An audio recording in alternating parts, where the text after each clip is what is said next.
Welcome into this Wednesday edition of the Oxford Exxon Podcast. Chase Parham, Neal, McCready, Clark Ford Studio. This kind of chilly, not terrible, but a little chilly morning. Neal said he froze last night. It was so cold last night. Watching high school soccer, but it's not as bad this morning. Here with you, we'll talk more coaching news, rumors, more Zach Evans watch. I mean, we can't ever get enough Zach Evans watch. We'll take that into another day. Ole Miss basketball beginning SEC play tonight. They are in Knoxville, Tennessee for a 6 o'clock tip against the Volunteers. Credit to Kermit for, if he can, taking whatever he has to Tennessee for that one. You can read about that at rebelgrove.com and all the other coaching stuff that is going on. So that and more here with you today. The Oxford Exxon Highway 6 West in Oxford. Remember, we're just trying to give you $10. Easy thing to do. You stop in any Blue Sky location in Mississippi. You take a picture of the QR code. When you do that, a couple clicks on your phone, the Exxon mobile app, and you get 1,000 points, $10 right there at the pump off your tank of gas. So take advantage of that. Lunch specials, $5.69, 2 sides of bread, 32-ounce drink, and more. And again, coming to you from the Clark Ford Studio. We are. Clark Ford is in Amory, Mississippi, 662-257-1900. Call that number. Ask for Corey Clark. Tell Corey what Ford product you're looking for. He'll send you a quote within 15 minutes in business hours, right to the bottom line. No hassle, no haggle. You get your quote, and the rest is up to you. You can shop that quote around. You can do what I have done many times now, what I recommend that you do, and let's hop into a Clark Ford today, 662-257-1900. Guest, join us on the Rafters Music and Food Hotline. Rafters Music and Food on the Square in Oxford. Po' boys, sandwiches, great appetizers. They've got great beer selection, full bar, all of that at Rafters. Going up to watch, maybe you watch the Ole Miss-Tennessee game tonight, 6 o'clock, SEC Network. I've got a story up at rebelgrove.com. And if you're in New Albany, you can go to the New Albany Rafters as well. So all that on the Rafters Music and Food Hotline. I thought this was interesting. A little trivia question for you to start the show today. Okay. I know your mind is working really well, so you're guaranteed to get this one right. 28 teams won at least 10 games this season in college football. Okay. It seems like a big number, but anyway. 2 states have at least 3 of them. Name those 2 states. 2 states that have teams that won at least – are these all They are all FBS schools. FBS schools? That is correct. Okay. There are 28 teams. Name the 2 states that have at least 3 of them, or have 3 of them. And I'm not sure there's any even one with 2. I think it's 2 states with 3, and then it's just 1 across the board. 2 states with 3. No, sorry. There's one with 2. I missed that one. Okay. Yeah. 2 states with 3 10-win teams. That's correct, yes. Okay. Ohio State, Cincinnati. Is there a third team in Ohio? Is there a MAC team that won 10? I'm going to guess Ohio's a guess. That is incorrect. Okay. But that was the one I thought might trip you out. That's what I had in my head too, and it is not correct.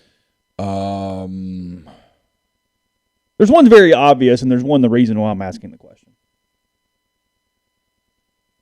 Well, I told you when you walked. You're not sharp. I picked a bad day for this. Yeah, my mind is not sharp today. Michigan would be one, I guess, because you got Michigan, Michigan State, and was it Central Michigan?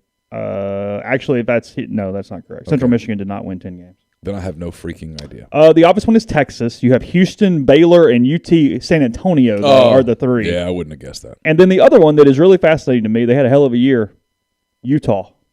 Utah State, BYU, and Utah. Oh, son of a bitch. All right, you could have given me I mean, today, as foggy as my brain is, you could have given me an hour. Yeah. I mean, I would have had to sit. I would have had to start writing. Yeah, no. So, yeah, only 2 in California. It was San Diego State and somebody else. San Diego State and who's the other one? There was another California school that I'm losing my mind right now. Fresno. Oh. Yeah. Getting weird. So anyway, there's that. All right. Now we test your brain a little bit. So Texas gets 3 10-win teams, and none of them are the Aggies or the Longhorns. That is correct. Interesting. It's kind of fun, isn't it? I mean, that's one positive to the college football season, right? Well, it is usually fairly unpredictable, which is the funny part about what we do in July when we just predict. Most of the predictions are ridiculous except for the one where everybody said who's going to play in the final game, and you're like, Alabama and Georgia. That's who's playing. Everybody felt pretty good about that. Yeah, well, they're the two most talented teams. Yeah. Zach Evans' decision has nothing to do with Kevin Smith staying or going. I expect Zach Evans. I mean, I'm scared to even sputter words out of my mouth. I would not be shocked if Zach Evans makes a decision today. Well, let's put it this way. I'll have to go into our admin and change the word Tuesday to Wednesday and then hit because the you changed it from Friday to Saturday, Saturday to Sunday, Sunday to Monday, Monday to Tuesday. Yep. The story's the same. I don't think his decision is tied to Kevin Smith in any shape, form, or fashion. No. That's not what he's waiting on. Now, the part of the Zach Evans story that everyone's immediately going to ask is, what about his academics? What's the deal? And the answer is, I don't know. And the secondary answer to that is nobody else really knows either. And so if that's going to frustrate you for the next 5 months, prepare yourself.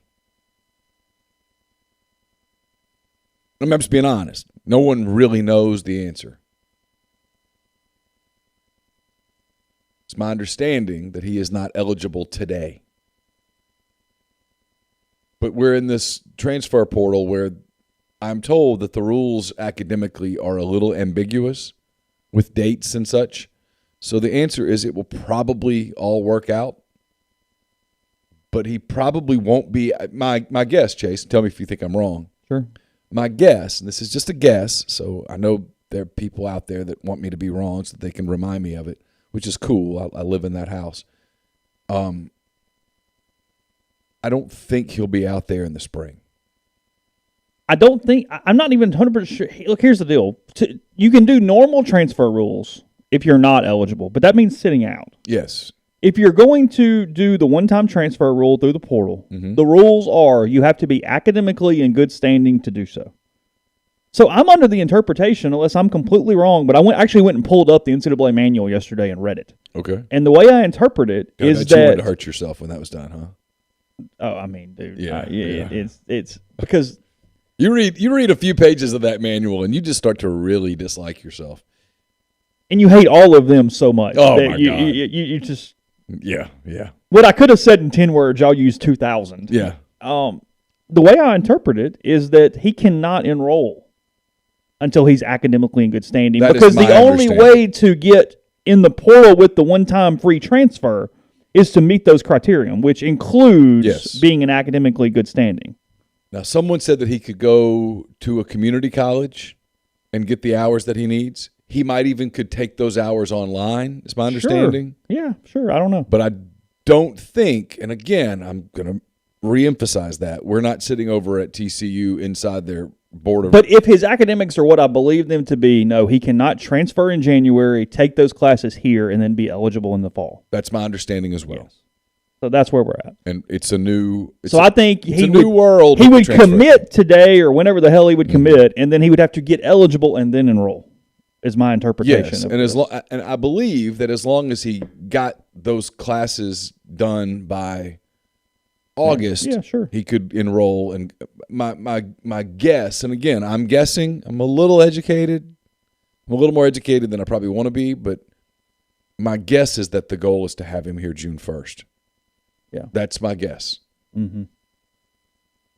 But if you want this tied up in a pretty bow, in a pretty box, with the wrapping paper and the bow and everything today, where we can tell you concrete that this is all good, this is not going to be your show. Yeah. Randy mentions it on his TCU website. They have several academic awards on there listed. I'm just telling you that there's some hours or some core credits or something that is not where it should be. Yeah. There are multiple ways where you can make good grades when you take classes and have the wrong classes or do the incorrect things. Well, and he was there for 2 years. So you got to be toward a graduation. Yeah, and so the problem was this past semester. Yeah. Yeah, I know that he was all academic Big 12. I know. Believe me, we know. Yeah, not our first rodeo with Zach. Yeah, not our first. And we've talked to people, a lot of people, and I get it. And I know people are going to get angry, and they're going to ask that question repeatedly, and they're going to get mad when the answer is, I don't know, but prepare thyself. That's all I can tell you. I mean, It's the holdup why things have gotten complicated with Deion Smith. Because if Deion Smith was completely academically eligible with no problems, he'd be at Ole Miss right now. Yes. Because he could have gone ahead and done it. But he's taking classes to get eligible, and what that did is that allowed Brian Kelly to get his tentacles in him a little bit. Yes, or a lot bit. Yeah, muddy the water, and then, hell, I don't know. We'll see what happens. But that is the reason for that, while it was not as seamless as, hey, come on, head on over. There are things the guys are having to do with that. So yeah, that's exactly right. I mean, he wasn't. It's the best. Frankly, it's a great example.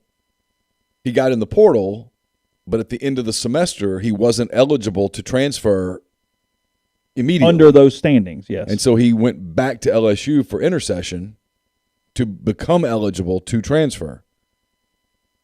LSU is in Baton Rouge, so is Brian Kelly, so they're recruiting him to stay. Butte's recruiting him. Yeah. Some dudes on the roster. Yeah. That's the best example. So that's where that is. That's the deal as we move forward. By the way, they got their tail kicked. Credit to LSU last night for showing up and playing the game. Absolutely. Like, completely and utterly, like, A&M, screw you. Like, show up and play the stupid game. Absolutely. You do have to have some respect for that. 39 scholarship players. And showed up and went. I mean, they got their ass kicked, but hey. What was the final? 45-20, 48-20, 42-20, 42-28. I don't know, something like that. Something like that.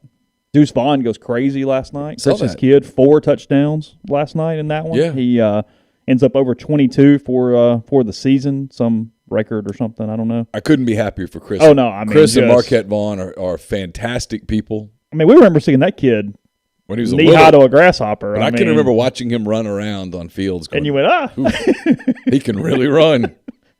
Even when he was like 8, you went, okay. Oh, yeah. It was earlier than that. Yeah, it was. It was like 5 or 6 running around. You're like, that dude.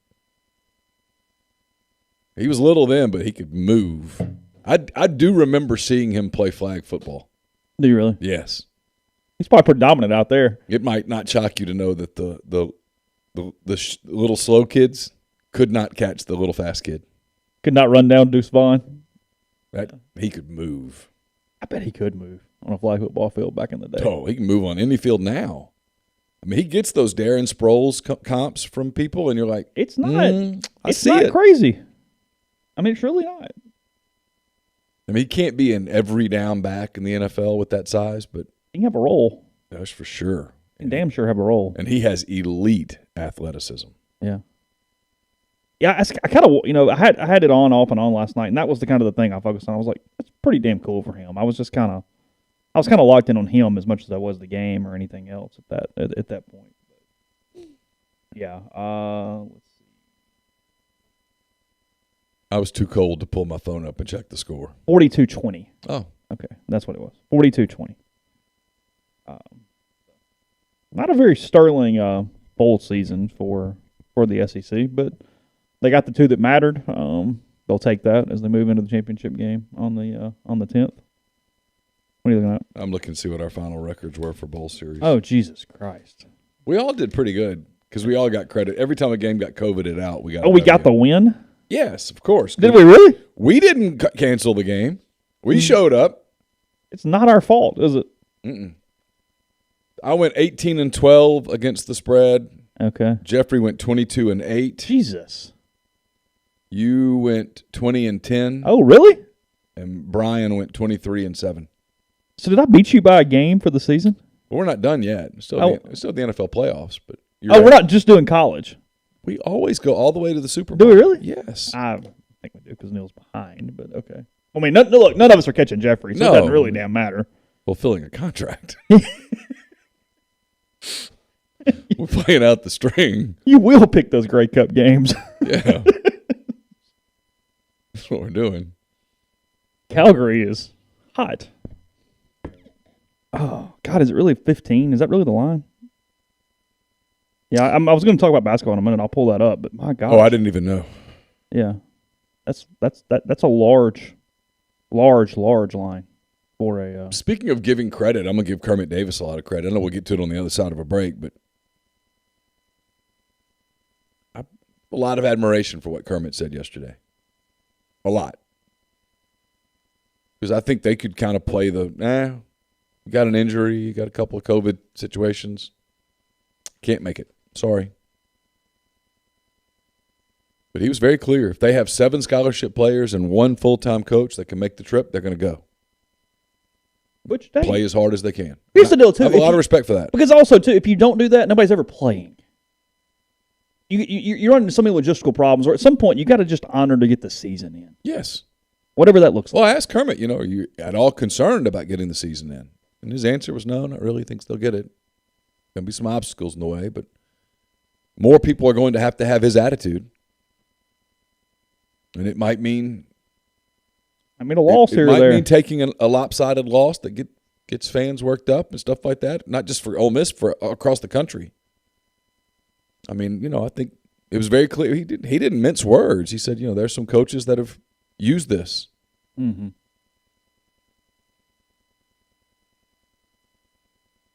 And if you do that, because the league's not – here's the thing. The SEC, and Kermit talked about this yesterday too, the SEC didn't build in a lot of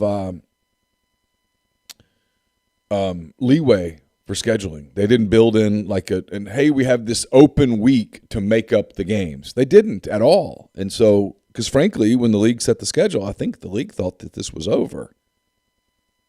And it kind of is, but nobody will recognize it. Yeah. The frustrating part, and you'll never get a coach to say this, is why are you testing?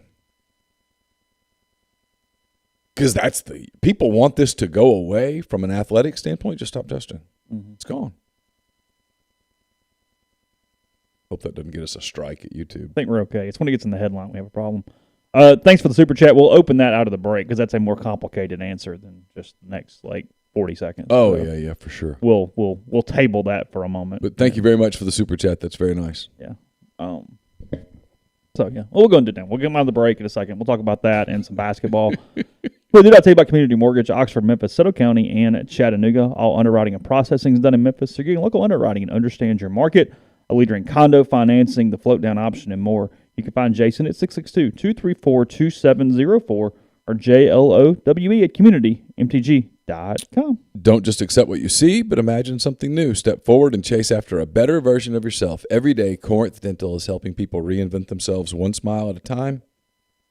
Dr. Bubba McQueen, Dr. Jenny Beth Hendrick are devoted to restoring and enhancing the natural beauty of your smile using conservative, state-of-the-art procedures, including Invisalign. These clear aligners are the virtually invisible way to improve your smile. Call Corinth Dental today for a no-cost digital scan of your teeth and let them show you the way to a straighter, healthier smile. 12 months, no interest, no down payment available at corinthdental.com. Also brought to you by The Rogue, 4450 I-55 North in Jackson, or therogue.com. They've got everything that you could be looking for, whether it's for work or your nightlife or anything in between. Peter Millar, Martin Dingman, Jack Victor, Halsey, great collegiate collection there at The Rogue. Again, 4450 I-55 North in Jackson, or therogue.com. What are your goals for the year 2022? Does your company need to find talent to meet those goals? Maybe you're personally seeking a career change. Let this be your year to make the change, and your first step needs to be to contact Service Specialist Employment Agency. They're the oldest employment agency in Mississippi. They recruit in all industries. Remember, there's nothing to lose by reaching out. There's no cost to you as a candidate, and everything is kept confidential. Service Specialist wishes you and your company a successful 2022. You can contact Service Specialist at 662-832-5138. I'm almost finished with my mailbags. It will be up a little later today. It's brought to you by Whitney McNutt of Tommy Morgan Incorporated Realtors, serving you for all your real estate needs in Oxford and Tupelo. Whitney sells condos, land, commercial, and residential family homes, and you can reach her at 662-567-2573 or 662-842-3844. Podcast also brought to you by G&M Pharmacy, 662-236-2222. They deliver locally in the Oxford area, and they offer MedSync to take care of you, where you get one trip a month, delivery, carry out whatever you need there from the pharmacy. You get all the medicine you need when you need it with them. Also with Right Way Meds, and individually package your medication for those who need it. That can save lives in some instances. So whatever you need, G&M, and Tyson Drugs can help you out again with G&M. That's on South Lamar and Oxford, 662-236-2222. So, all right, we got a super chat, all SEC 26. And I'm just reading verbatim here. He says, when do we start putting the blame on Kiffin for our pending football disaster? Coaches bailing, no portal movement. And is our coach out of the country on vacation? Sorry, but tweeting at portal guys will not get them in the boat. I'll let you handle all that. I'm just... You can take a call real quick. I need to return some emails. Yeah, I have to go to the bathroom. Yeah. So I got this thing in my throat. I gotta go get some. Okay, look, here's the deal. It's what's created an interesting juxtaposition right now because Ole Miss is 10-3. They go to the Sugar Bowl. The way that it's been built to the 2020-21 season was pretty impressive. And the fan base is kind of, I mean, look, there's a huge group in the middle. I always hate kind of like disregarding the silent majority that's just kind of sitting in the middle going, and I'm going to wait and see what happens because that is the majority of people. Sure. And I don't ever want to get on the deal where I'm taking message boards and Twitter as the entire fan base has this opinion. So they don't. But Twitter's not real world? No, not even a little bit. So let's say that that's 60%. There's kind of 20 on both sides that no matter what, everything is great and it's going to get figured out and it is sunshine and rainbows and lollipops and we're going to move to 2022 and win a lot of football games. Okay. And then you have a 20% that goes, my God, the sky is falling. Pets' heads are falling off. Everything is ending right now in every way possible. Yes. That is kind of what's going on right now. And it's creating a weird environment that, judging off what happened, because, in 16 we went, oh, well, there's the NCAA hammer. This is just like this weird thing that is going on. It's a lot of ingredients. I mean, it's a cornucopia of things because. I'm fascinated to hear your answer here. Are you? Yes, because I'm glad it's you and I not might me. just filibuster and ramble for like 17 minutes and not actually say a word. I'm going to hold your feet to the fire. Okay. I'm waiting. All right. So it's multiple things. There is worry from the fan base on NIL, which is two things. It is justified, and they're in the boat with 125 other schools that are all trying to figure out at the same time, too. You've got Texas and A&M and a couple other schools that kind of go, no, we like where we're at as long as the rules don't change, and then basically every damn body else. So those are the two piles right now from an NIL standpoint. Yeah. Ole Miss is moving as fast as most programs are, frankly. Yeah. They've had a lot of momentum in that the last couple of weeks. So I think that's one of it. I think that, and I don't want to break down the semantics of lateral moves per se, but at the same time, contractually, it is a lateral move if a coach leaves and does not take a job that is at a higher standing than the one he currently has. Yeah. Frankly, even from a buyout standpoint. I mean, buyouts happen, or buyouts get waived when you go up a level. Coordinator becomes head coach, position coach becomes coordinator, blah, blah, blah, blah. Sure. And as of right now, to this moment, I'm getting there. Yeah. To this moment, it's Jeff Lebby to Oklahoma. Okay, we've been through that 1,000 times with that song and dance. They've replaced him with Charlie Weiss Jr. We think DJ Durkin is going to take the Texas A&M job today. Yes. Or sometime soon. I'm so tired of dates, but we believe that he is leaning toward taking the job. So there's 3 levels of sourcing you can get on a story like this. You can get obviously the A&M side, the Ole Miss side. Look, it's a thunderstorm. There's a lot of circling the plane right now. Okay, shut up. I'll get there. Go ahead. There's the Ole Miss side, the A&M side, and then there's kind of the middle, which is typically people close to him or around the negotiation. And so 2/3 of those people are saying it's done. He's gone. Okay. The Ole Miss side's kind of quiet. So my anticipation, based on every conversation I've had since Sunday, is that by the end of the day tomorrow, he's the defensive coordinator at A&M. I don't see any momentum towards his decision to stay. Okay. And if I'm wrong, I'm wrong. Sure. Okay. So let's say he's out at Texas A&M. At the bare minimum, from a coordinator standpoint, you've lost both coordinators, and let's say that the status quo works out and they promote Chris Partridge and they hire somebody else for a position coach job. Marquise Watson, somebody from outside. Hell, I don't know. We'll deal with that when it comes. Okay. That's losing Lebby and Durkin, replace them with Marquise, Weiss, or somebody else. I can make a lot of justifications for Marquise as a recruiter, but from an overall coach standpoint, that's a loss. That's a negative. I mean, you're losing 2 high-profile coordinators. Sure. Losing your 2 coordinators, frankly. You're losing 2 Partridge, frankly, has never called a defense before that I'm aware of.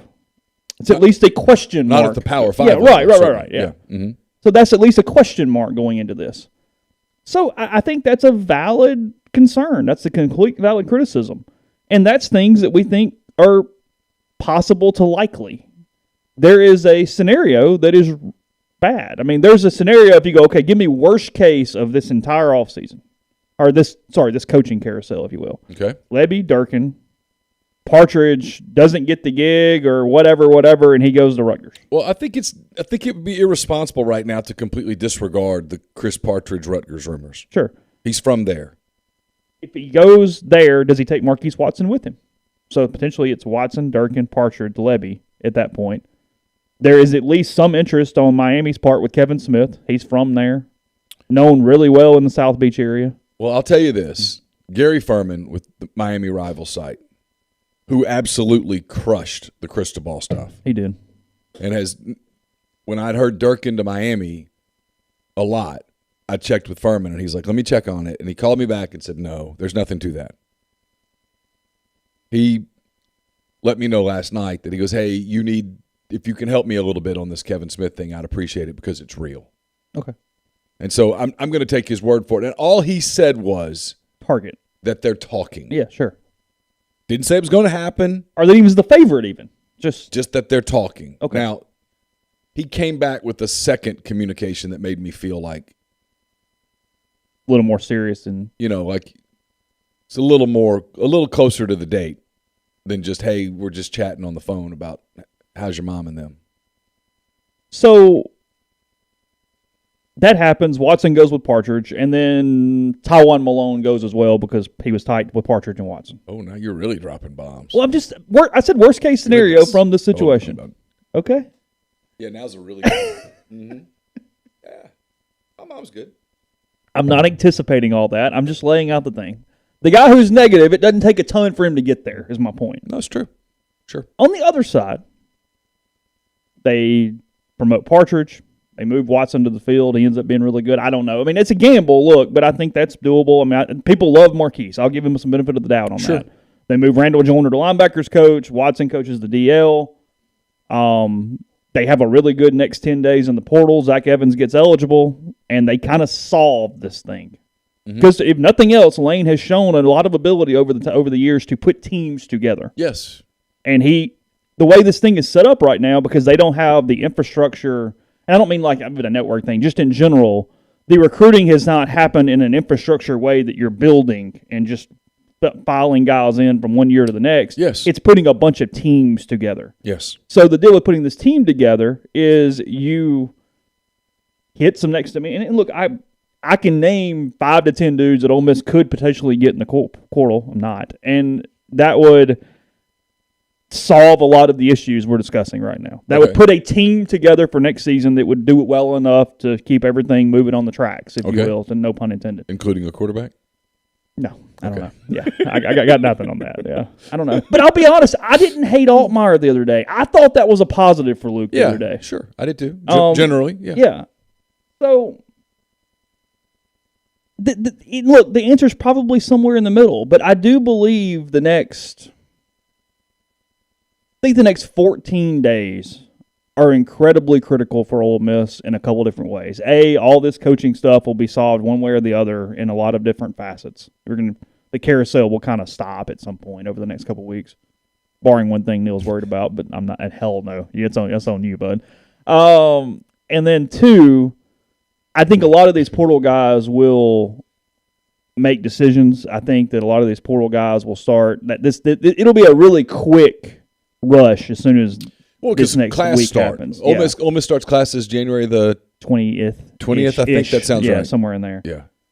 So look, no, there's a path to both sides here. I get the worry. I get the people that go, well, at least, Kiffin, he went 10-3, so we're just going to sit back and give him benefit of the doubt until it doesn't work. Okay, I completely understand that logic completely. I'm not even telling you you're wrong. I mean, again, I can put a thing together that says no, this is okay. But I'm also not going to go the guy who's really freaked out and looks at all this turnover and goes, "Oh no, this is a huge problem." It's a valid thing.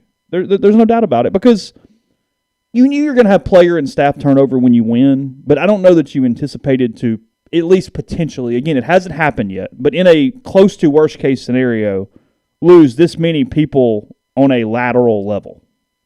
They're not getting all promoted into bigger gigs and different things. And yeah, sure.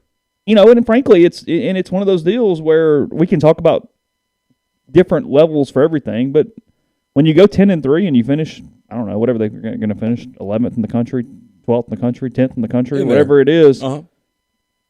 It feels like it should be going better than this. Yeah. That's what I had the mailbag question. I've had two of them, and one of them was a really good question where I said, hey, I've always been consistent about the games that season don't matter to that year's recruiting class. Yeah. But it just feels like it should be better than it is right now. And I don't know why that is. I mean, I think we all have guesses and theories, but that's all it is. Because it's really hard to get kids on the phone when they are committing to the school you're covering. Getting them on the phone when they didn't pick the school that you're covering to go, hey, how come you didn't go to Ole Miss?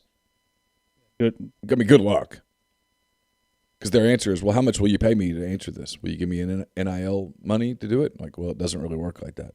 And I'm being totally serious. So I don't know why. I don't know. Do they sense something amiss? Was it just coincidence?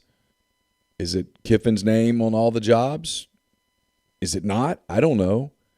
I mean, Lane believes that having his name out for all these jobs is a positive. But sometimes I think that's the difference between. It's the one thing that I've said this consistently. For Kiffin to be what Kiffin, I think, envisions himself to be, he's got to build a brand that goes beyond him. The brand can't just be him. I mean, Nick Saban's a big damn deal. Right? Yeah. I mean, a big damn deal. But Nick Saban, the brand at Alabama is bigger than Nick Saban. The brand at Alabama is built by Bama. Built by Bama. That is their brand. Yeah. Which is frankly kind of brilliant. Yeah. That is their brand. Come here, buy into the process, win, and get out and go to the NFL. Sacrifice self for team. You're going to get your turn. We will build and we will make you an NFL player, mm-hmm. and then you'll go to the league and you'll take hardware with you, and we'll win games. That's the built by Bama brand. Now, I'm not saying everybody. Look, Ole Miss joins a list of about 120 some odd programs that are trying to build that brand. So this is not me picking on Ole Miss, but you got to. What's the last part of that question that we didn't answer? And it was a super chat, so let's answer it. What was then? Is he out of the country on vacation? And I don't know where he is, but I do think he's on vacation. If he's not, it's a really bad rumor that it's all over town. I mean, I haven't seen him. I don't know where he is, but a lot of people seem to think he is. I think his girlfriend was Instagramming photos of fishing yesterday. Oh, really? So, yeah, so I'm pretty sure that they were. I was not aware of that. Now, look, does Lane Kiffin deserve time off? Of course. Is it a weird juxtaposition when you've got people inside your program that are leaving and looking and stuff, and you're not in town on it? Yeah, it looks funny, but he's got a phone. But look, this is a big offseason for Ole Miss from a perception standpoint. Because let's play the hypothetical that it's kind of the elephant in the room a little bit. Okay. Just for kicks and giggles, not to get everybody worked up. But let's say Arch Manning sometime between February 1 and August 1, it's a pretty big range of time, commits to a school not named Ole Miss. That does change the calculus a little bit. Is that a big deal all by itself? No. Is it a big deal if you can't get a quarterback in and he goes elsewhere? Yeah, it's a different deal. You've got to go recruit. This is the year that you've got to show that you can build program. And then to be honest, there isn't there's elephants in the room. Everybody in coaching is watching January 16th. Mm-hmm. Chip Kelly's buyout goes from 7-point-something to 0 at UCLA at some point on January the 16th. I don't know the exact hour or how that works, but it goes to 0. And there have been published reports. I read one yesterday in the San Jose Mercury News, I think, that talks about the very real possibility that they'll just let Chip Kelly go. Or that he'll just leave, maybe even to return to the NFL. What does UCLA do at that point? I don't know. But I told Chase this before we got started. If I'm Lane Kiffin, I don't let my name get out for that job unless I'm getting that job. I don't play the, hey, you know what, let it be fun. Wouldn't it be fun to kind of get back in the, no, not right now. Not right now. That would be a mistake on your part. That would be tone deaf to let that float for 2 weeks at the late stage of recruiting. Mm-hmm. To let that float for 2 weeks. Late stage of the portal. Well, and when you're trying to get the early start on the juniors, that would be a mistake. That would be an error. And so here we are on January the 5th, and over the next 10 or 11 days, that story, one way or the other, in Los Angeles is going to play out with Chip Kelly, and it's real. And I think most people expect that at the end of the day, UCLA is going to relent. They're going to negotiate a new long-term deal, and it's all going to be fine. But when respected reporters are writing stuff that says, no, this could end another way, you think you have to take it seriously.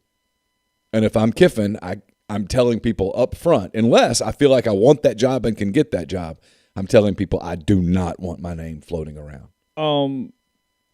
I don't know if you're just trolling or whatever. Lane was not offered those jobs in the stream, by the way. No. Which jobs? He said Lane could have left easily if he wanted to. Judging by the news, he was offered LSU, USC, Miami, Florida, etc. Yeah, I'm pretty sure you're kidding, but just that's no. And look, let's be. And I wrote about this in 10 Thoughts a little bit. This criticism that Lane Kiffin wanted the LSU job, that should not be a criticism. By any measurable standard, the LSU job is a top 10 job. Maybe a top 5 job. Is that fair? Yeah. Sure. So Lane Kiffin wanting that job, well, there's a long list of people that were interested in that job. I don't hold that. If you're an Ole Miss fan and you hold that against Lane Kiffin, you're not being fair. Right. Lane was never involved in Florida. Scott Strickland was never going down the Lane Kiffin road. And then you get to Miami, and that's where I do think that was a distraction. I do. I think there were people who believed that Mario Cristobal. What does that sound? I don't know. Are we okay? Is that your phone? What was that? I don't know. Was it in the stream? Did y'all hear that? I didn't hear it in the stream because I have headphones on. I didn't hear it. Was it my phone? It was something over here. My phone seems fine. I don't Okay. know. Yeah, you guys didn't hear that? It was like a weird beeping, like 5 times. I don't know. Yeah, no. Sorry, go ahead. I heard it. I do think the Miami thing was a distraction because a lot of people in coaching believe that at the end of the day, Phil Knight would do what he had to do to keep Mario Cristobal. And then Utah whipped Oregon a couple of times, and Phil Knight was like, whatever. Do what you want to do. And Cristobal wanted out of Oregon. He did not like Oregon. His wife did not like Oregon. Not the university, but the place in the current political climate. And so, he goes to Miami, and I think that was the job that I think Lane was interested in for a lot of reasons that we've documented. And so kind of here we are. And, his name in media circles makes some sense for UCLA, but I'm not sure that he himself makes a ton of sense for UCLA today. You're about to go compete against an NIL big boy. SC. Yeah, you're about to go up against Lincoln Riley. Whoever takes that job, you better be a slugger. I mean, you better be a grinder right now. I don't know. We'll see. Yeah. But like I said, I get the angst, and I get the people that go, let's just see what happens. Okay, cool. It's fair. I mean, well, I think it's too early to sit here and go, it's a disaster. Yeah, I do. It's not a disaster right now. But in the same way, I think the people are like, no, there's nothing to see here. This is fine. This happens when you win. Now, come on. Yeah. Come on, it's there's something amiss. Yeah. It's the knock on him. And we've talked about this. I'll say it. I mean, it's no big deal. The knock on him is, it's not even a knock, it's a question. Can he build a program and make it a sustainable winner? Yeah. No one questions. Can he go into a program and breathe fire straight into it? Yes. Yeah. Tennessee, FAU, Ole Miss. He's done it. Can he build a sustained winner? Now, I think he was in the process of doing it at FAU. Yeah. But he was never going to stay at FAU long term because FAU is not anywhere close to the Power 5, and he wants to coach at the highest level. Yeah, sure. But, can he do it at Ole Miss? And, taking a step back next season that's not that big of a deal. The question is how big of a step back. There's a difference between taking a step down the ladder and just falling off the ladder. Mm-hmm. And so, I do think they're going to take a step down the ladder, but you got to control it and make it one step. If you go 8-4 next year, you're cool. Everything's good. I mean, you end up 6-6, 2-6 in the league or something worse than that, and all of a sudden people are like, whoa, what happened? And then I think at that point people start circling back to this past fall and said, what happened to let you get to that place? Because you had a lot of momentum, and if you don't capitalize on momentum when you have it, sometimes it's hard to get the momentum back. Sure. Podcast brought to you in part by Northeast Spark, NESPARC. 2 packages, the Ignite, the 100 Mbps, or the Blaze, the 1 gig that powers the Clark Ford studio. I've got it at home as well. Your hometown team bringing you world-class broadband. That's nespark.com, 662-238-3159. Phone service available, parental controls, network security, and much more. So call their office for details. Get, again, the best internet in Lafayette County. That's 662-238-3159. Remind me to finish the thought just then, because something just came to my mind that we've talked about before that sometimes I think it's a perception that we need to talk about it. Well, we're also brought to you by Grenada Nissan. Grenada Nissan is just off Interstate 55 in Grenada, Mississippi. They've got a complete selection of new and previously owned Nissan vehicles. Great lease deals as well. It's GrenadaNissanUSA.com. Opa is Oxford's newest restaurant on the historic square. It's a menu that features gyros, wraps, kebabs, fresh redfish, lamb chops, and more. It's an awesome bar serving your favorite handcrafted cocktails and frozen libations, an amazing candlelit patio. 306 South Lamar, just south of the Square Courthouse in Oxford. If you are looking to maybe book a summer trip, already thinking about maybe the next holiday season, I see people talking about their next ski vacation and things like that, get in touch with our friend John Edwards of Regency Travel Incorporated in Memphis. All you do is get in touch with John, give him some parameters, give him a budget, and say, hey, here's kind of what I'm thinking about doing. This is kind of what I want out of my vacation. And then sit back and do nothing. He will come up with a ton of options that you're not going to come up with on your own. And no, you don't have to live in or near Memphis to take advantage of his services. 901-494-3387 or jedwards@regencytravel.net. And we're brought to you by Pinnacle. Pinnacle is home to the Pinnacle 401k Advisory Services team. They'll conduct a complimentary, no-obligation benchmarking and analysis of your current 401k plan. It's mypinwealth.com, MYPINN wealth.com. Also brought to you by the College Corner. It's your one-stop Rebel Shop. 2 locations in the Jackson area in Ridgeland. It's next to Fleet Feet. In Flowood, it's next to Half Shell. You can also go to collegecornerstore.com. Plus, you can find them on Facebook and Instagram, the largest selection of Rebel gear in central Mississippi. And we're brought to you by Comer Heating and Air and Southern Air Conditioning and Heating. If you live in the Oxford area, Tupelo area, that neck of the woods, if you will, it's Comer, 662-801-1777. If you are where I was last night, up in DeSoto County in that area, it's 662-429-4429 for the people at Southern. Different names, but the same great products and services. Podcast is brought to you by Johnson Hill Creamery. That's johnsonhillcreamery.com. It's on White Oak Lane, Suite B, here in Oxford, just off Molly Bar. They make all their local cheeses in-house. They are doing new ones every single week. They are back open after the holiday season. They opened yesterday. You can even get a cheese class going. If you got at least no more than 12 people, you can go inside their shop. They'll teach you all about some different things about the cheeses. You put together a cheese tray, charcuterie plate, and have a good time.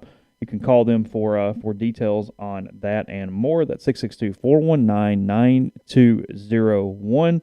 Again, JohnstonHillCreamery.com or cheese@JohnstonHillCreamery.com if you'd like email as well. Stop in, see what all they have, including a lot of cool add-on items, condiments, and much more.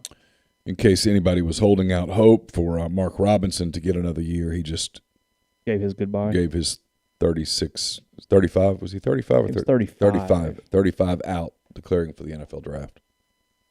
I don't know that Mark had a choice. Yeah. He really helped himself this year. Well, I mean, he gave him at least a shot. I mean, before this, there was no – I mean, dude came in as a walk-on running back. I could see him helping an NFL team on special teams pretty quick. He's not scared to hit you. No, he's physical. I mean, that's not a problem with him. He's more than willing to go that route. So here was my thought a minute ago. One of the things that I don't think we ever talk about enough. Okay.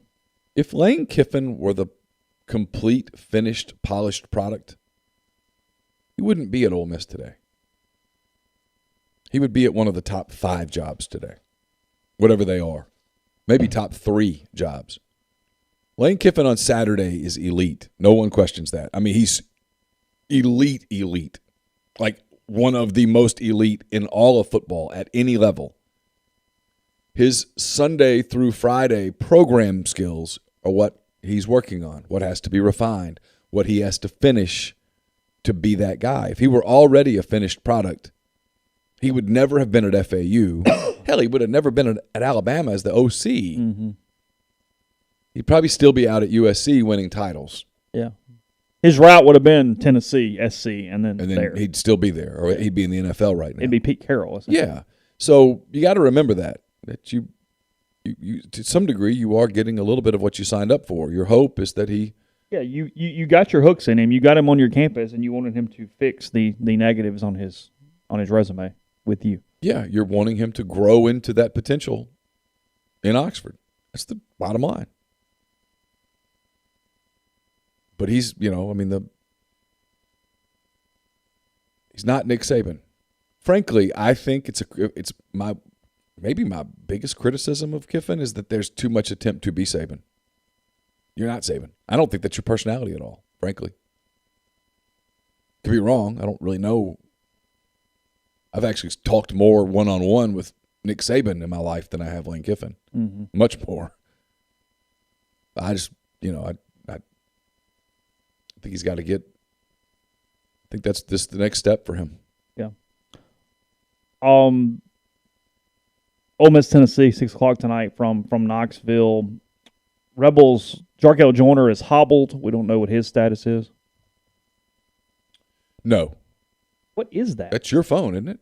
It's not my phone. Is it your device over there? No. It's like.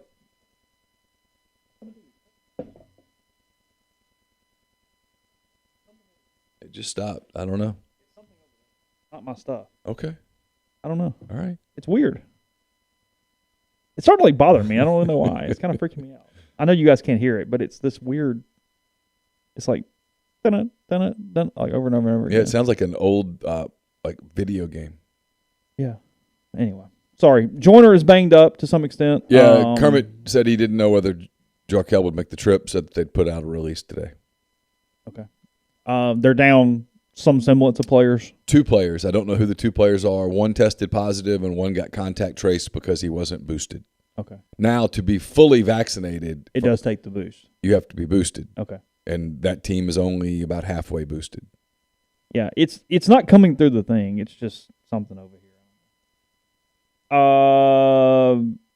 I talked. Some of JM says, "Did you record with Chance yet?" I have communicated with Chance. We're going to tape later in the week when he's ready to do it. It could be my ghost. Walker Bailey says Jarkel is out tonight. Okay. I've not seen the. Yeah, I'll take his word for it. Not good. No. Not good. Not good. I don't even know what that looks like from a roster standpoint tonight. Well, I wish I knew who the 2 players were. But even if they're no matter what, it's not good, but it could be really, really. I mean, even if it's just 2 cats on the end of the bench. But if it's like, hey, it's Morrell and Brooks, you go, oh. Oof. Yeah, good luck. Yeah. Last night, real quickly before we get into that, in the SEC, Auburn knocks off South Carolina on the road. That's not a shock at all. By 15 there in Columbia. Auburn's legit. Yeah, they're 13-1. Good game last night in Baton Rouge. LSU beating Kentucky 65-60 over the Wildcats last night. LSU 13-1. The night they named it Dale Brown Court last night. Just the little engine that could. Will Wade and a bunch of 3-stars. Just getting it done. I think I can. Guys, if we'll just work as a team, the basket is just 10 feet tall, just like it is for them. Yeah. We put on our pants one leg at a time. Yeah. Kentucky will get healthy against Georgia on Saturday, but they lose to last night. Very healthy. That will go fine. Yeah. That's on Saturday. Last night in Athens, a good game, actually. A&M wins 81-79 over Georgia on the road last night. Yeah. A&M now 12-2. Georgia 5-9 on the season. And then there's something, again, I don't know who's out. I have no clue. But another sign that things are not exactly perfect in Fayetteville. Yeah. Last night in Fayetteville, 75-74 Commodores over Arkansas last night. Vanderbilt getting the road win. 22. Yeah, such a good player. Yeah, Pippen got 22 last night. And actually that was with fouling out. But yeah, he's a really good nonetheless, player. yeah, Vanderbilt 9-4, Arkansas 10-4. Vanderbilt going on the road and winning at Bud Walton last night. So Arkansas having a lot of trouble getting buckets at the basket. They're really reliant on the shooting, and when the shooting's not there. Tonight, 3 games for you. Again, Ole Miss 8-4, Tennessee 9-3. The Vols are ranked 18th in the country.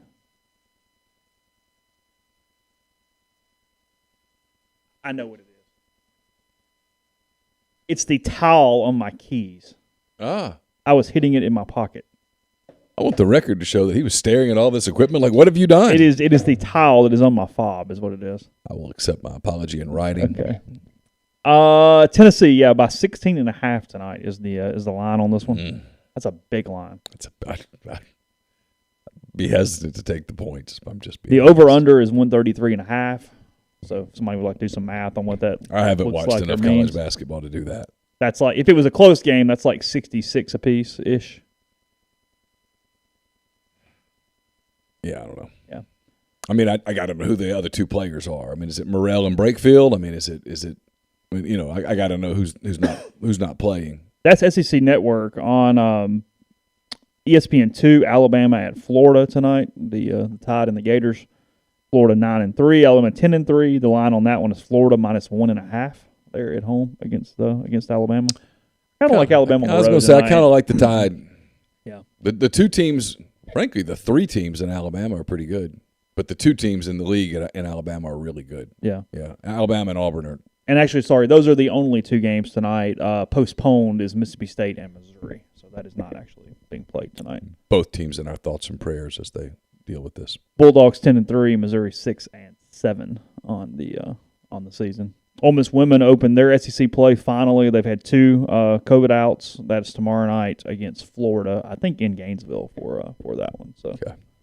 Yeah, I saw that somewhere as I was scrolling through. So anyway, they'll have a moment of silence before the game. That's all I got from a basketball standpoint. I got nothing else.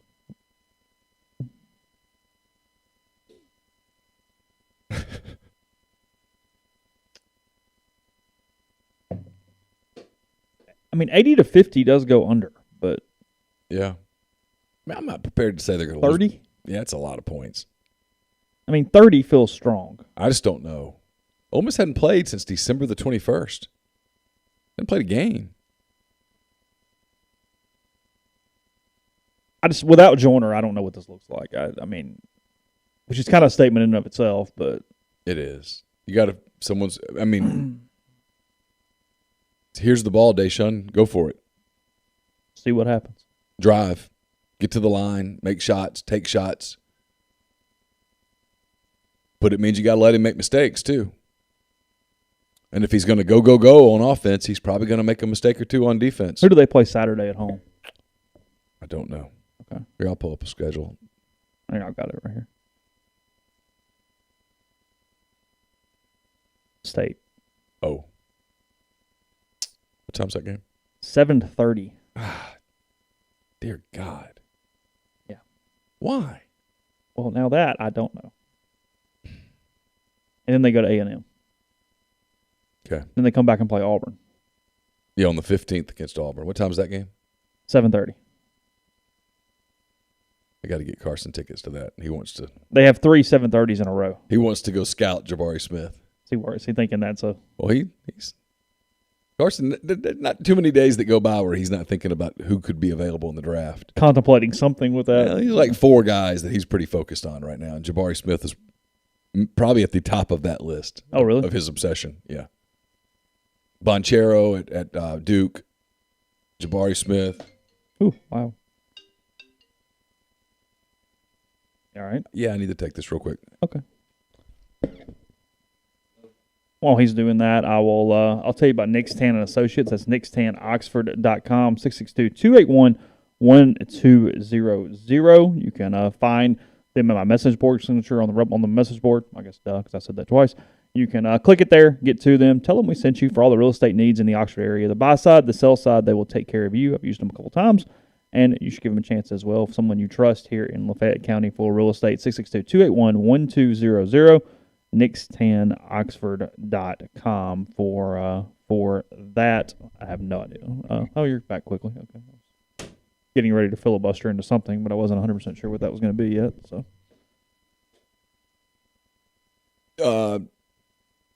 Dirk and A&M's like 95% done. Okay. Well, what's the 5? That I don't know. Who was I saying? It was Bonchero and Smith. And the big kid at Holmgren, he doesn't like him as much. He thinks he's too skinny. And then there's a kid in France that he likes. Okay. Yeah. Beats me. Sounds good. I'll take your word for it. That was not Zach Evans. When's it going to happen, Neal? Zach? Yeah. I don't know.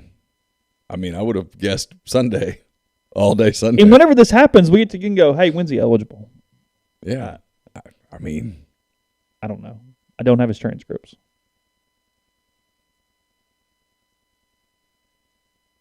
What did I miss? Nothing. I read an ad. Oh, okay. Well, I'll tell you real quick that we're also brought to you by Landman's Fine Jewelry. Landman's at 1126 North Lamar Boulevard in Oxford. They've been serving the Oxford area for almost 75 years. Engagement rings, wedding rings, fine jewelry, watches, pearls, fashion jewelry, children's jewelry, collectibles, and more. It's the gold standard in fine jewelry. Landman'sFineJewelry.com or 662-234-2777. We're also brought to you by Pinpoint Commercial Real Estate based out of Jackson. They service the entire state in commercial asset classes such as retail, office, industrial, and land. This week's property spotlight is on Paragon Center in Ridgeland. It's comprised of 150,000 square feet of Class A office space located on Highland Colony Parkway, minutes from the new Costco, Walk-On Sports Bistro, and I-55. This section of Highland Colony is experiencing substantial commercial growth. It's located alongside some of the most affluent neighborhoods in Mississippi. If you'd like to learn more about this great opportunity to house your professional office, call Sam Cox and BB Mitchell at 601-586-3220. And we're brought to you by ACS. Established in 2013, Automation and Control Systems LLC is a complete electrical control system solution provider and a Rockwell Automation recognized system integrator. If you are in need of a custom HMI and SCADA solutions or large horsepower VFD specialist, ACS has you covered. They can service and install Rockwell Automation, Allen Bradley, Siemens, ABB, Square D, and many other manufacturers. For more information or to get in touch with them, go to acsllcms.com or call 662-601-4381. And we're brought to you by Game Changer Patches, the only 2-patch system available in the market to stop hangovers before they start. The warm-up patch used before or while you drink. The overtime patch used after you've been drinking to recover while you sleep. The all-natural ingredients will keep you in the game, ready for the next play. Go to GameChangerPatch.com. Enter the promo code RebelGrove20 at checkout for 20% off your purchase. Don't forget, go to DeadSoxy.com. Get 25% off your order just by entering the code RebelGrove. DeadSoxy.com, promo code RebelGrove, 25% off the best socks you'll ever put on your feet. And we're brought to you by BroThrow, a social sports betting network, free to use. Really cool, fun way to bet. No third party, no juice. Over time, that's going to save you money. You can start your own group, make friends, invite your friends. Payment happens within 24 hours of the conclusion of your bet. You can take the other side of an existing bet, start a new bet, and more at brothrow.com. Yeah, see, here's the deal. Somebody said, but Knox enrolled but wasn't eligible. Yeah, but he didn't play this season. You can enroll, but you're going to miss a season. Yeah. So Zach Evans would not be eligible in the fall of 22 if he enrolled today. right now without being eligible. But he could absolutely enroll and sit. But they're trying to find a way to make him be able to play now. He would not be able to play now. Yeah, he's got to pass those hours, and I don't know whether it's online or at a community college or how that works. Yeah, I don't know. But there are people that are trying to figure it out. Did your house have mourning with Betty White passing away a few days ago? You have Golden Girls watchers at all in your house? Not really. I'll be honest. They had a marathon of Golden Girls stuff. I actually watched an episode just because it wasn't a terrible show. Oh no, it's funny. But back in the day, it was really funny. And I mean, they're all gone now. All those people. Is that it? Yeah, like Rue McClanahan was hilarious.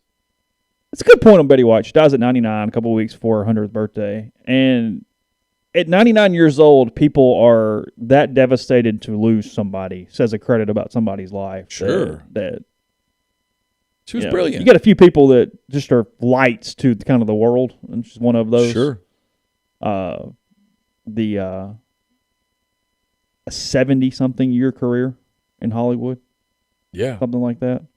Frankly, and through times where it was hard for, frankly, I mean, just going down the road, women to get those jobs. Well, and then older women. And for her to, stay relevant through her entire career like that, to pick good roles, to constantly do things that... Because there was always a place for the supermodel in her 20s. Yeah, whatever. Right. Yeah. But, when they got a little older... And to age gracefully. It wasn't, hey, try to be something you're not. Yeah. But, even more so than,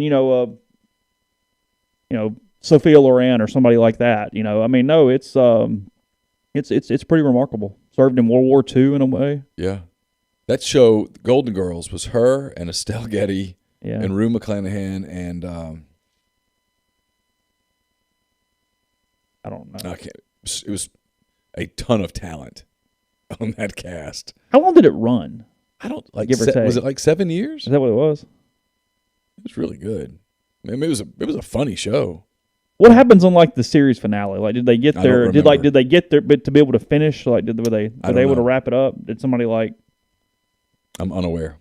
Yeah, I don't know either. I think I was more probably asking. B. Arthur. B. Arthur. Yeah, superstar. Yeah, should have known that. That's when we should have gotten there. Estelle Getty was hilarious in that show. Oh, she was. It was phenomenal. 85 to 92. So good guess. Yeah. Got you right there. Yeah. September of 85 to May 9th, 92, they did, trying to see how many episodes, 180 episodes of Golden Girls. I don't know if this is true or not, but I take Sammy's word for it. Daily Mail reported that Betty White's final words was when she saw her late husband come into the room. I read a story, and it was talking to hospice nurses. Okay. And the most common final words that people say are something like daddy or mommy or I love you. Really? Like they're seeing something.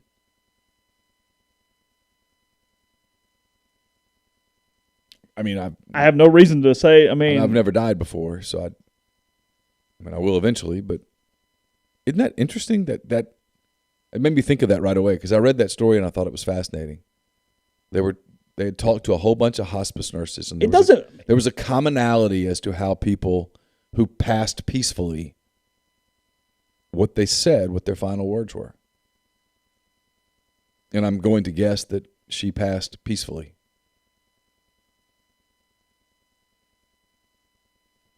But that was a totally different era of television, mid-'80s to the early '90s. Totally different time for television. Mm-hmm. But it was great. I mean, I did. I watched one episode and starting another one. I was like, "Stop! You do not have hours to give to go down a Golden Girls rabbit hole." But I was just admiring the talent. The acting talent was amazing. Ginger says there's a Netflix mini docuseries about that. What's it called, if you know? Yeah, I'd like to see that. It's an interesting thing. And Daniel Cota says, I don't know if that's true. And I don't know if it's true either. It was a story that I read. It was just interesting. Yeah, she follows up, says the hospice nurses can tell when the end is near because they start seeing family members. That'll send some chills down your throat. Yeah. Down your back, I should say. And your throat. Alf was really good, Alf but the ending is so stupid that they completely screwed that show. Yeah. I mean, it's one of the worst finales in TV history. I loved Alf. Oh, Alf is. And then they butchered the end.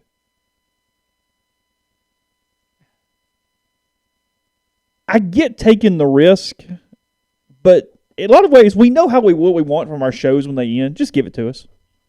Just wrap them up and put a bow around them and let us move on. Like, don't try to win the Emmy in the finale. Just do it. Will Burns says surviving death. So I'll take, again, I don't have Netflix up, but I'll take his word for it. Is that. So I just found out that Mask back in Oxford City deals. Yeah. We just refuse. We just won't read. Won't read the headlines. Won't read the stories. Just won't do it. It's that deal where you feel like you must do something. I'm going to tell you the hypocrisy here, and this is a real quick little mini rant. How many people from this town were in New Orleans last week? The whole town. They were in hotels, right? Yes. They were in restaurants, correct? Bars. That I'm aware of, yes. The stadium, the last time I was in the Superdome, and I was been in it a bunch, but it always had a roof on it. Still had a roof? Yep. Did anybody wear a mask? Were Not people that I'm masked aware of. everywhere? So you come back here and, hey, you know what let's do? Let's punish the kids and put masks on. We have to do something to make it look like we care. No, you don't. But we keep doing it over and over and over. Everybody goes, don't rant. Well, someone needs to say it.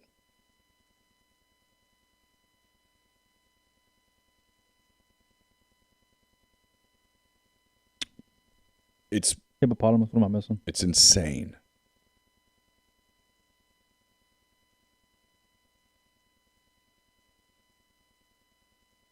Our stream is a collection of like 8 different conversations going at Yeah, one it time, is. and I'm having a really hard time figuring out what we're. But you're what right. we're I interrupted. I you're apologize. No, you're right. When you get into a show for a long period of time and the show comes to an end, give the viewers, give them a nice, tidy, let everybody know that everybody's okay. I've said this about The Office. The Office, the ending was so satisfying because you were so invested in those characters at the end. And you just wanted to know that, hey, everyone's going to be okay. I can go on with my. It's why they don't need to make another Creed. At the end of the last, and I know they are. At the end of the last Creed, everybody was good. Okay, I can wish you guys well and kind of get on with my life now. Thank you for being a part of my life. We've come to this conclusion. Hey, Rocky's good, and Michael B. Jordan's Adonis Creed is good. Everybody's kind of good, and it's okay. We can let it go now. There's peace that has been made, and we can just kind of let go now. I mean, it's like at the end of, spoiler alert, Erin finds her parents, and Jim and Pam go off to live the life that they want to live, and you know that Michael's happy, and Dwight and Angela are going to be together, and everybody's good. It's okay. You can kind of let it go and move on. Okay, the two that are mentioned here, and I'm going to defend both these, and I know most people are defending. Breaking Bad ended the way Breaking Bad should have ended. Agreed. That had to be the end. You had to kill it, for lack of whatever, to where there was not what's tomorrow, what's next, because his hunger at that point was never going to stop. He had to die. Yeah, so that had to stop. But you saved Jesse. You got a whole different 2-hour movie to show Jesse after that. Uh-huh. Have you watched that? No. El Camino? You could go back in that world a little bit for another 2 hours. Is it pretty dark? No, it's fine. It's a good movie. It's fine. Okay. Yeah, it kind of wraps it up again. So you could do that. What are we talking about Harlan Coben for? I don't know. Podcast friend, Harlan Coben. By the way. And then, what was the other one that's in here that I was going to comment on? Seinfeld. No, that was fine for Seinfeld. Perfect. It was a goofy show. They used the last line as the same as the very first line of the series. And they're put in jail because, look, we all love them and they're hilarious and we rooted for them. But they were terrible people. They had deserved it. The entire series, they had no empathy for anyone. No. The entire time. No. The show works because of how terrible they are. Yeah, how narcissistic they all were. I mean, and it's great. It's hilarious. Yeah, of course. No, that they were punished over something dumb after getting away with so much crap. Yeah. over those 10 years. Yeah. No, you don't feel. You go, okay, yeah. And they're all sitting in a cell together and just Yeah. kind of joking about it. It was great. Yeah. You got to stay there for a year because they broke the Good Samaritan or whatever law. It's fantastic. Yeah, it was great. Well, you can make the argument Better Call Saul is better than Breaking Bad. I'm not there, but it's really, really well done. Yeah. Yeah, I don't know what Greenleaf is. I have not watched I've not heard of that one. Oh, I think Tony died, but See, I never watched.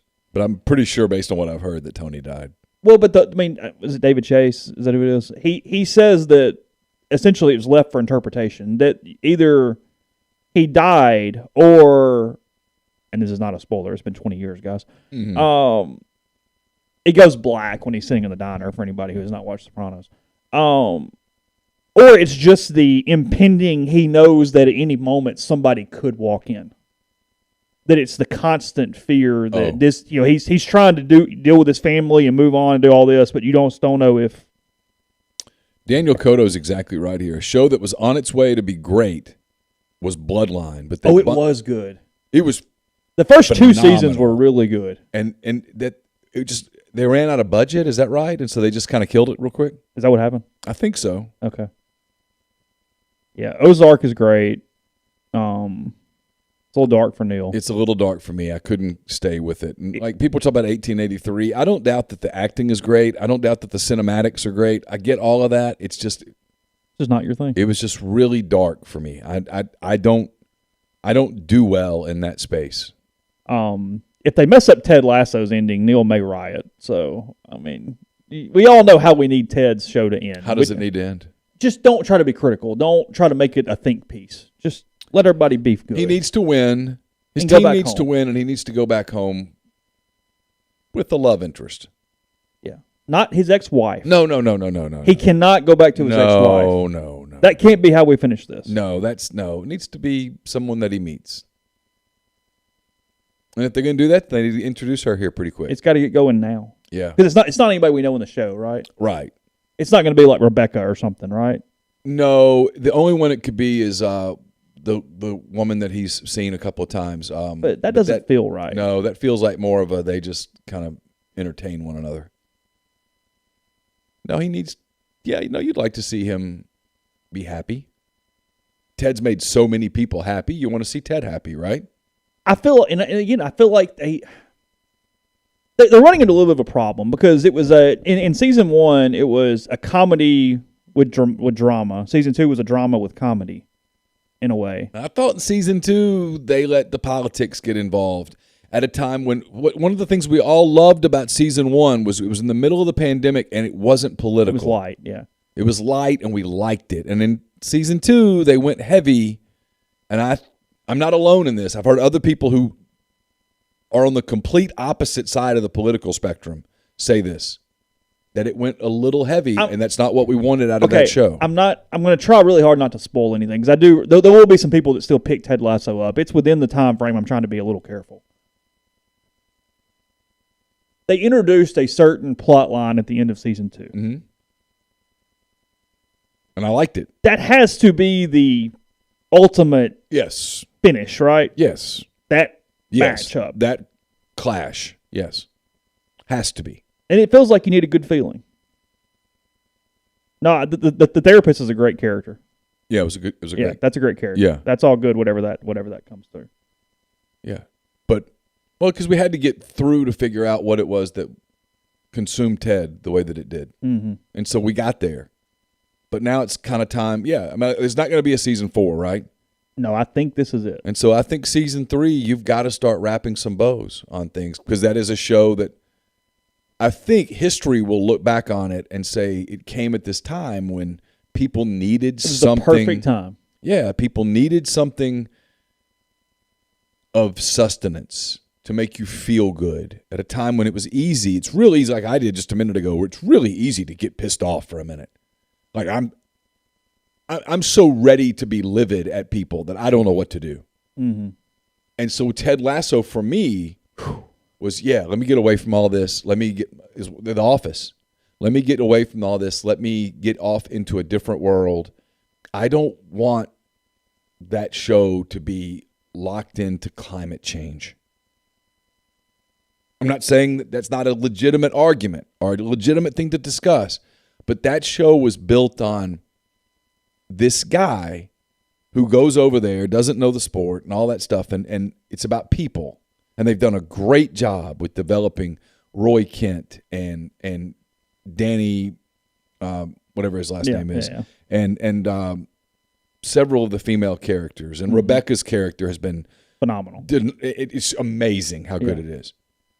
But it's, there's a lot there, and I think that show needs to be a feel-good show. Yeah. I think people that watch it, and this is where the writers struggle, because the writers want to show their creativity and their depth, and I get it.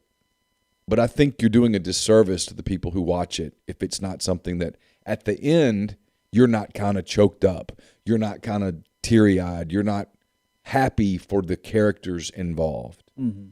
There needs to be, because of when the show came out, there has to be a positive tone. It needs to. Otherwise, it's going to be remarkably disappointing. Again, not spoiling anything. The two scenes that most people go, hey, this in season 2 shows the whatever of the show is the funeral and the dart scene.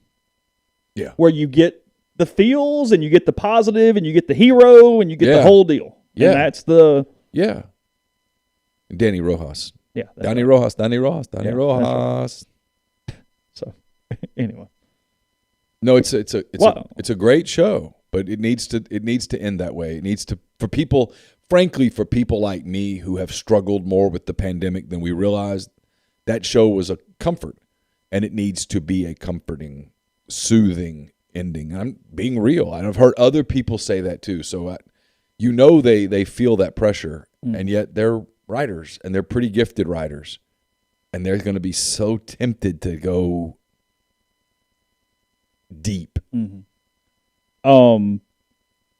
I know people have asked about my my journey through the Marvel universe. We are at Endgame is where we are at this point. So the end of Phase 3. I will probably do some sort of, because there will be a very small people who care, but there are people who seem to really care about this that are Marvel fanatics that are curious about somebody who's just watching them all at this point. Probably we'll do a podcast episode on it is what I'm thinking, and record a show just taking through the entire experience where you watch 20-something movies over the course of basically a month. So we'll probably do that. That's probably how we'll wrap up that. And then I'm going to move into a couple of the TV shows after that as well. But that's, for the people that have asked, it's probably what's going on from a Marvel standpoint. So we've reached Avengers Endgame. Wrapped up Captain Marvel a couple days ago, and we'll go from there. No, I'm not stopping after Endgame. We're gonna keep going. If we're gonna start this thing, we're gonna finish it at this point. Feels like we're there. So anyway, all right. A lot of depth on today's show. We covered a lot of ground. Scenarios. We did TV. This is from DJ Durkin to Betty White and beyond. That's pretty impressive. Yeah. Whatever. All right. RebelGrove.com. It's either really good or really bad. It's one or the other. I'm not. I could make the argument for both. Yeah. So we will talk to you tomorrow. Be back with another Neal, why does your show suck? Well, let me sit down. Let me tell you all the reasons that it sucks. Yeah. So anyway, appreciate everybody. A lot of good stuff in the stream today. Appreciate all of you guys listening from wherever you are. We'll talk to you again tomorrow.